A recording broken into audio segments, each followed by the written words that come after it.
In this video we're going to demonstrate using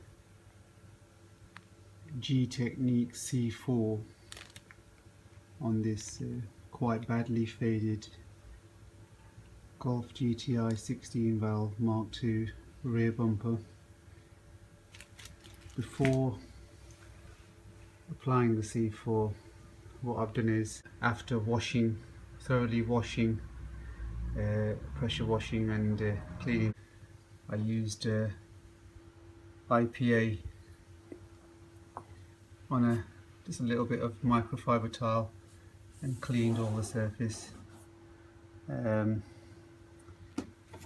then I'll mark off an area, use the Gtechniq, and I'll show you the results in a minute.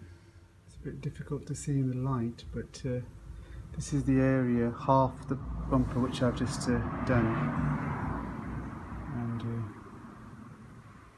it's looking pretty good. So all I did was I applied the Gtechniq with the applicator provided. You can buy these from Boots or Tesco's. They're just a makeup removal pads, and once I had applied the product, I just cut a piece of microfibre tile and just wiped over, removed any residue, and it's looking quite good. The Mk2 Golf has quite a lot of trim, so I opted for the bigger bottle of